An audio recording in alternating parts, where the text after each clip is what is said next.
But nothing in the past year has put on display the Chinese Communist Party's antipathy to liberty so much as the unrest in Hong Kong. Hong Kong has served as an important gateway between China and the wider world for 150 years.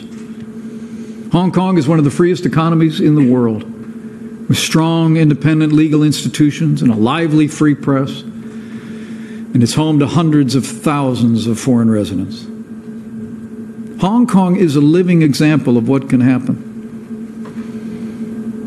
when China embraces liberty. And yet, for the last few years, Beijing has increased its interventions in Hong Kong and engaged in actions to curtail the rights and liberties of its people.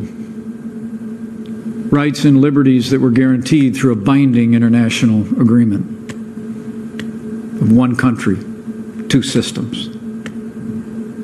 But President Trump has been clear. As he said in his words, the United States stands for liberty.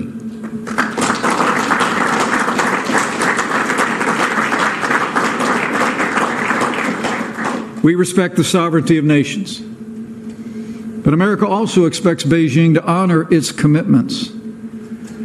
And President Trump has repeatedly made it clear that it would be much harder for us to make a trade deal if the authorities resort to the use of violence against protesters in Hong Kong.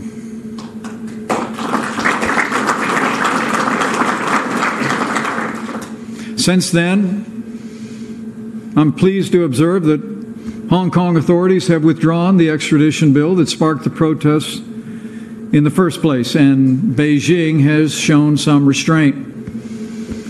In the days ahead, I can assure you, the United States will continue to urge China to show restraint, to honor its commitments, and respect the people of Hong Kong. And to the millions in Hong Kong who have been peacefully demonstrating to protect your rights these past months, we stand with you.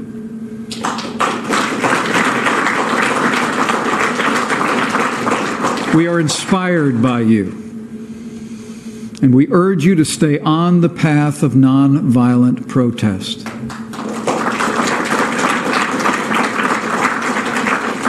But know that you have the prayers and the admiration of millions of Americans.